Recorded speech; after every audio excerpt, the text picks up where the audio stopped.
welcome to a new show on our channel called A Team Approved. I am Asad. And I am Adrienne.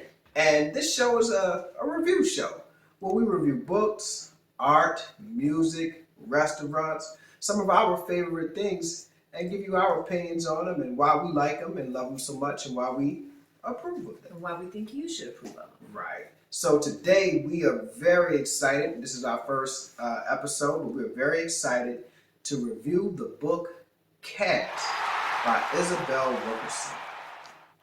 Here it is. This is a phenomenal read, and I suggest everyone pick up a copy of this book and read this book. Now, Isabel Wilkerson is a Howard University graduate, and shout out to the HBCUs. And she is a Pulitzer Prize winning author of The Warmth of Other Suns. Right. And if you haven't read The Warmth of Other Suns, you need to do that as well. It's an amazing book.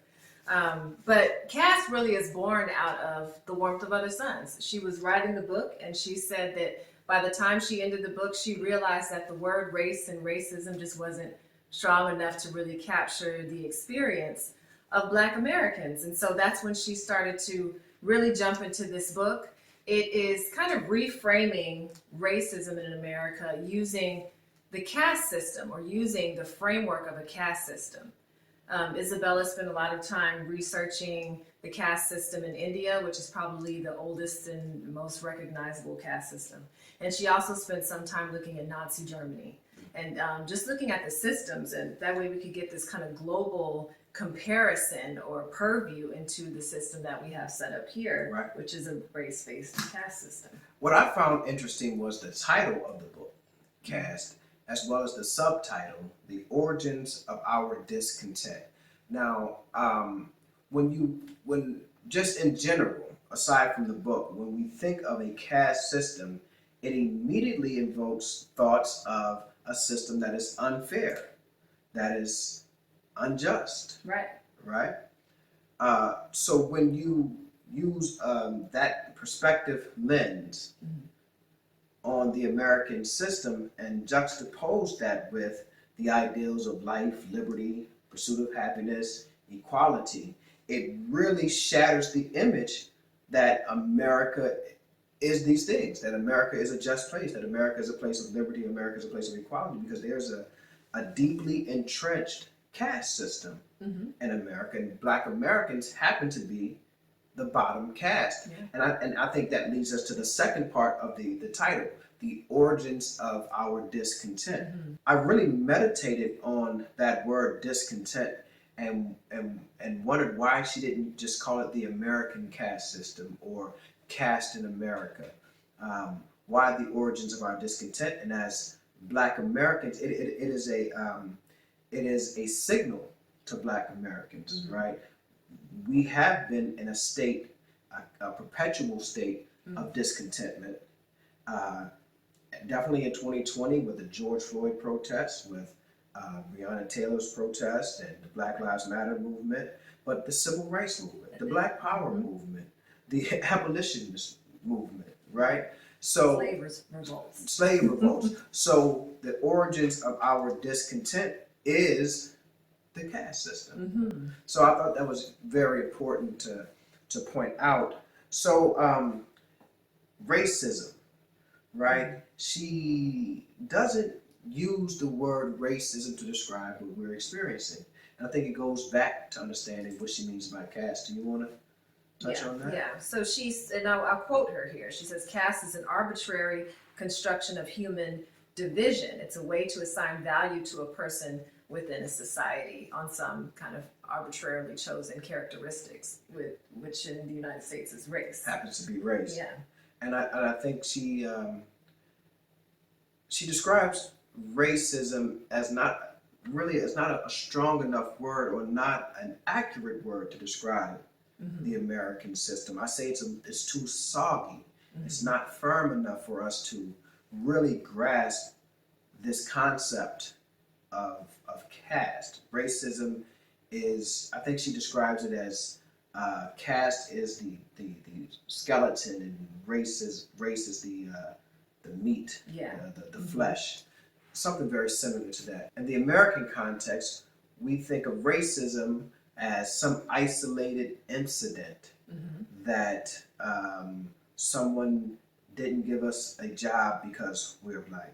Someone called us a name because we were black, or we were not allowed entrance into a place or seated at a restaurant because we were black. So we can somehow compartmentalize these actions and not see them as a part of an entire system. And I think that's what caste forces us to do. When you use the terminology caste, it is usually followed by system. And so then racism again becomes an ineffective way of describing our experience and our existence in the United States. Yeah, I mean, racism kind of gives you the feel of it invokes feelings. You know, we're dealing with prejudice and feelings, and I don't like you and you don't like me. Exactly. That feels like something that you could, do some trainings on, or maybe, tell someone we could do a little better, versus something that's cemented in as a caste system. Yeah. We know that is, when we think caste, we typically think of Indian society. Right. And we just know how deeply entrenched that is, and culturally entrenched. Also interesting was her studies in Germany, as well as her studies in India, and how it relates to Black Americans. And there's a passage in particular about Martin Luther King, and we'll read it now. Okay, so he's being introduced to a group of people, and the one introducing him says, "Young people," he said, "I would like to present to you a fellow untouchable from the United States of America." King was floored. He had not expected that term to be applied to him. He was, in fact, put off by it at first. He had flown in from another continent, had dined with the Prime Minister. He did not see the connection, did not see what the Indian caste system had to do directly with him, did not immediately see why the lowest caste people in India would view him, an American Negro and a distinguished visitor, as low caste like themselves. See him as one of them. For a moment, he wrote, I was a bit shocked and peeved that I would be referred to as an untouchable. Then he began to think about the reality of the lives of the people he was fighting for. 20 million people, consigned to the lowest rank in America for centuries, still smothering in an airtight cage of poverty, quarantined in isolated ghettos, exiled in their own country. And he said to himself, yes, I am an untouchable, and every Negro in the United States of America is an untouchable. Wilkerson is making the connection between the outcasts and the untouchables in India, Martin Luther King, and his realization that Black Americans are too untouchables in the United States. And this is how she begins to frame her argument for caste. This book is not filled with stats. It's not 78% of Black people do this and 78% of Black people have experienced racism. It is, she uses these very descriptive narratives, right, to kind of make her argument about caste. She even used personal narratives of being on a plane and certain things she experienced on a plane, and how the caste, her caste as a Black American woman, affected that situation. So, and this... He's a great storyteller. Yeah. So in this passage, she uses this narrative about Dr. King visiting India and coming to a realization that he is in the bottom caste of his own country. How the world, at least the people of India, viewed Black Americans. Very interesting, very powerful. So as she continues to develop her argument, she develops what she identified as the 8 pillars of caste. So some of those things are very important. Divine will, law of nature. So we know that the caste system in India is based on religious affiliation. Hindu sacred text. Hindu sacred text, right. And in the United States, Christianity, an erroneous exegesis of scripture was used to justify the treatment, the enslavement, and the treatment of Black Americans. The story of Ham and his children being cursed with black skin, or being cursed to be made into slaves. Yeah, she sees similarities that people use this almost, it's the divine will, Right. This super, creative power established it this way. And even the language that we use in the United States to describe the power structure of racism, we use words like white supremacy. And when you just, even that language is a reference to a supreme being. The white man is the supreme being. So we use white supremacy. Even though the connotation is different, the language itself speaks power, and to that concept. I think another one that stood out for me was focus on the need to maintain purity. And they did that through, legislating who could marry who and who couldn't, to deciding what would happen with mixed race children in order to maintain generational status in a dominant caste. But that leads us into Nazi Germany and how the Nazis came to the United States to study Jim Crow laws, and these laws that American politicians and legislators put in place to segregate and to oppress Black Americans and to create a caste for Black Americans.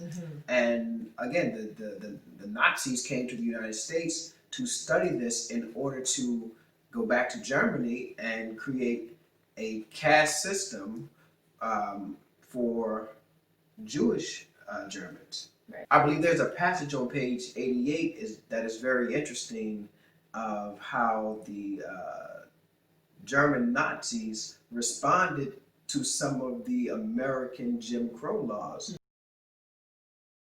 As cataclysmic as the Nuremberg laws were, the Nazis had not gone as far with the legislation as their research into America had taken them. What did not gain traction on the day of the closed-door session or in the final version of the Nuremberg laws was one aspect of the American system.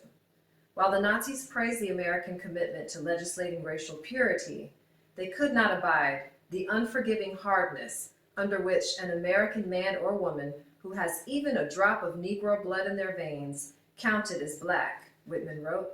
The one-drop rule was too harsh for the Nazis. Imagine that. The Nazis thought that American laws, racial segregation laws, were too harsh. Too much. Too harsh. Y'all went too far. Right. So then Isabel Wilkerson makes a very interesting comparison with the word caste, C-A-S-T-E, and the word caste, C-A-S-T. And the word caste, C-A-S-T, is about someone playing a part. Right. Right? How does she describe it? Well, it's almost like she was looking at the word with its kind of dual meanings, and how, in a play, when you have your cast, that's a set of characters that you have. So actors play a particular role, and really good actors know the role, not only their own lines, but they may know the lines of all the other actors, on the set or as part of the cast. And so anytime that we step out of a role that our cast has been given, right? Then people often find a hard time reconciling that. So it's like, take Oprah. When Oprah went to the store in Europe that time, and to a very expensive store, and was treated terribly because she's this Black woman. That's not the, the role that she should be in, or that people, that's not the narrative. That's not the role she's been assigned according to society. And I think there's another important person that Wilkerson points out, and that was President Obama. Right. And in that passage, she speaks of how President Obama was not playing his role. Over the course of American history, the idea of a Black man in the Oval Office was virtually unthinkable. But from a caste perspective, and beyond his own personal gifts, his singular origin story was one that the caste would be more willing to accept, if any. His growing up in Hawaii, the son of an immigrant from Kenya and of a white woman from Kansas, was free from the heaviness of slavery and Jim Crow and the hard histories of regular African Americans. His story did not trigger the immediate discomfort in the dominant caste, unlike those of everyday Black people who, if you scratch their family trees long enough, you run into a sharecropper, cheated at a settlement, or an ancestor shut out of the neighborhood because of redlining. people for whom these injustices were not history, but their own or their foreparents' actual lives. I think that's very interesting. That is a very interesting observation that she made, that because Barack Obama was not the descendant of slaves. He was a descendant of an African, but not the descendant of an enslaved African, and a white mother. Yeah. He did not invoke those certain feelings. I think that there's this underlying subconscious thing that happens in black-white relations, right? We remember, and they know we remember, right?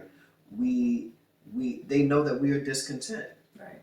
There's a subconscious remembrance of the American history and the experience both that the dominant caste and the bottom caste has. Yeah. So for Obama, who is not affiliated intimately with that experience, or at least genetically and historically, he is not affiliated with that experience. He was more palatable, right, for the dominant class, right? Yeah, that's very interesting. And then she begins to bring up some points about black immigrants, like Caribbean immigrants and African immigrants. One part of the story, she mentions how I believe it was a Nigerian man who came to the United States, and after 20 years in the United States, he had developed high blood pressure, diabetes, and it wasn't just because of the food, it was the stress of dealing with the caste system. Of becoming black. Because you remember that part of the book where she said that someone came up to her and told her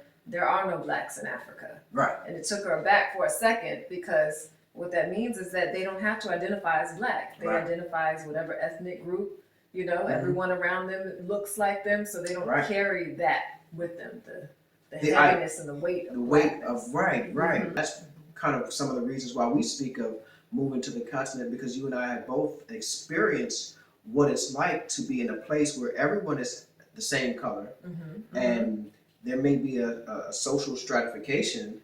However, it's not based on race. So that is just one of the many narratives that Caste brings to the forefront. This is a very important book, probably one of the most important books written this century, as it relates to race, racism, and now a new understanding of that dynamic, caste. So, would you pick it up, read it, digest it, pick it up, read it again, share it with your friends and family. This is a great book for perspective. This is not a one-read book. You have to read this several times in order to pick up on some of the nuances and the stories and the narratives that she is telling. So this book, Caste, by Isabel Wilkerson, is definitely A-Team approved.